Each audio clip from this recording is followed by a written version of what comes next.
नमस्कार दोस्तों, इस वीडियो में हम लोग सीखेंगे मनुष्य में लिंग निर्धारण, यानी मनुष्य का जो लिंग निर्धारण होता है कैसे होता है, कौन करता है, कि अगला संतान लड़की होगी या लड़का होगा, इसका निर्धारण कौन करता है, इसके बारे में हम लोग इस वीडियो में सीखेंगे। तो सबसे पहले हम जो लोग जानते हैं कि मनुष्य में 46 गुणसूत्र होते हैं। गुणसूत्रों की संख्या कितनी होती है जी? 46 गुणसूत्र होते हैं। कितने होते हैं? 46 होते हैं, जिसमें से 44 गुणसूत्र, कितने गुणसूत्र? 44 गुणसूत्र दैहिक गुणसूत्र होता है। कौन सा गुणसूत्र? दैहिक गुणसूत्र।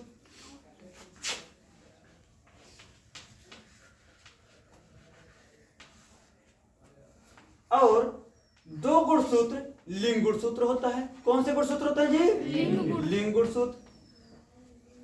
मतलब ये जो 44 गुणसूत्र होती है ये स्त्री और पुरुष में समान होते हैं, जो कि दैहिक संरचना के बारे में ये कोडित करती हैं, दैहिक संरचना को ये प्रदान करती हैं।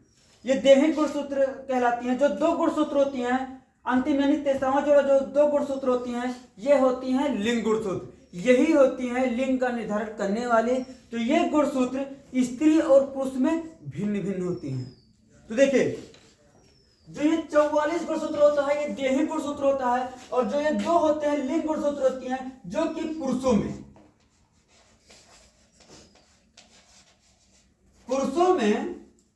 जो ये लिंग गुणसूत्र होती है ये दोनों 2 प्रकार की होती हैं। एक तो होती है, एक को हम लोग एक्स से प्रदर्शित करते हैं, एक इससे छोटी एक गुणसूत्र होती है जिसे वाई से प्रदर्शित करते हैं। यानी जो एक गुणसूत्र होती है या स्त्री के समान होती है, एक थोड़ा भिन्नात्मक होती है, इसे जो एक्स टाइप का गुणसूत्र होता है इससे थोड़ी छोटी होती है, जिसे हम लोग वाई से प्रदर्शित करते हैं। इस प्रकार मनुष्यों में जो लिंग गुणसूत्र को प्रदर्शित करने का चिन्ह होता है ये होता है एक्स वाई। क्या होता है? X Y. स्त्रियों में जो लिंग गुणसूत्र होता है वह दोनों समान होते हैं। क्या होते हैं? समान होते हैं। स्त्रियों में जो लिंग गुणसूत्र होते हैं वो दोनों समान होते हैं, एक्स टाइप के होते हैं, दोनों एक्स एक्स होते हैं, दोनों ही समान होते हैं। यानी एक पुरुष में एक जो होता है भिन्न होता है, ठीक ना।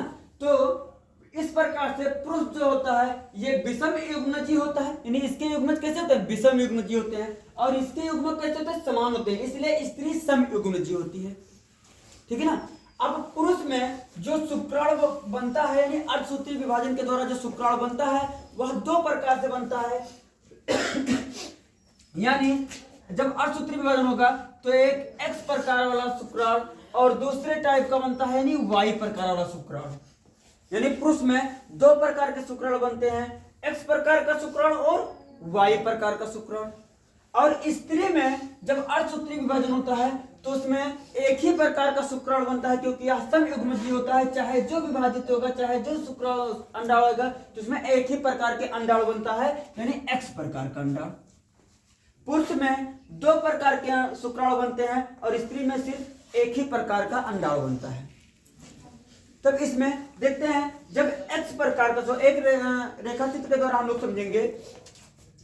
जब ये हो गई स्त्री और ये हो गया पुरुष, ठीक है ना। जब स्त्री में अर्धसूत्रीय विभाजन होगा तो क्या होगा? सिर्फ एक ही प्रकार के अंडाणु बनेंगे, एक्स प्रकार के अंडाणु, और पुरुष में 2 प्रकार के शुक्राणु बनते हैं। जब एक्स प्रकार का शुक्राणु अंडाणु से मिलेगा तो अगली संतान लड़की होगी।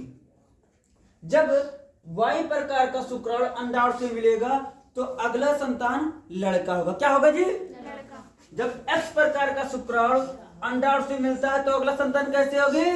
लड़की होगी। जब वाई प्रकार का शुक्राणु अंडाणु के साथ मिलता है तो अगला संतान कैसा होगा? लड़का होगा। तो इस प्रकार से यहां स्पष्ट होता है कि स्त्री से जो होती है सिर्फ एक ही प्रकार के अंडाणु होते हैं। जब अगर पुरुष में से एक्स शुक्राणु अंडाणु से मिलता है तो अगली संतान लड़की होती है, और यदि वाई शुक्राणु मिलता है तो अगला संतान लड़का होता है। इस प्रकार स्पष्ट होता है कि मनुष्य में जो लिंग का निर्धारण होता है पुरुषों के द्वारा होता है। किसके द्वारा होता है जी? पुरुषों के द्वारा होता है। इसे हम लोग एक रेखा चित्र के माध्यम से समझते हैं। देखिए, यहां से जब एक्स, दोनों ही एक्स प्रकार के जो अंडाणु बनते हैं स्त्रियों में, और यहां जब ये हो गए स्त्री, और ये हो गया पुरुष। जब स्त्री से दोनों में चाहे जो जाएगा अर्धसूत्री विभाजन के द्वारा अंडाणु बनता है, तो इसमें से सिर्फ एक्स प्रकार का ही अंडाणु बनता है। अगर पुरुष से एक्स प्रकार का शुक्राणु अंडाणु से मिलता है तो अगले संतान का युग्मज कैसा होना चाहिए, यानी दोनों का लिंग गुणसूत्र कैसा होगा, समान हो गया। तो ये अगला संतान क्या होगा, लड़की होगी। ठीक है, अगले संतान कैसे होगा, लड़की होगी। और अगर यहां से ये वाला एक्स आ गया और यहां से यानी स्त्री में से एक्स ही अंडाणु बनता है, एक ही प्रकार का अंडाणु। और यदि यहां से अगर वाई वाला शुक्राणु इसके साथ मिल गया तो अगला संतान क्या होगा, लड़का होगा। क्या होगा जी, लड़का। तो इसमें हम लोग देख रहे हैं कि यहां से जो होता है, जो स्त्रियों से होते हैं, चाहे जो अंडाणु बनेगी सिर्फ एक्स प्रकार का अंडाणु बनेगा। किस प्रकार का अंडाणु बनता है, अतः स्त्री समयुग्मजी, इसलिए ये क्या करती है, मतलब लिंग निर्धारण नहीं कर सकती। अगर पुरुष है, पुरुष में से एक्स टाइप वाला शुक्राणु अगर अंडाणु से मिलता है तो अगली संतान लड़की होती है। अगर वाई प्रकार का शुक्राणु अंडाणु से मिलता है तो अगला संतान लड़का होता है। इस प्रकार स्पष्ट होता है कि लिंग का निर्धारण कौन करता है, पुरुष करता है। यानी हम लोग एक स्पष्ट जानेंगे कि लिंग का निर्धारण वही करता है जो विषम युग्मजी होता है। कैसा होता है जी, जो विषम युग्मजी होता है वही लिंग का निर्धारण करता है। अतः इससे स्पष्ट होता है कि जो मनुष्यों में होता है लिंग का निर्धारण कौन करता है जी, पुरुषों द्वारा होता है। लिंग का निर्धारण किसके द्वारा होता है, पुरुषों के द्वारा होता है। ठीक है ना, तो ये लिंग निर्धारण आप लोग समझ गए। चलिए, धन्यवाद।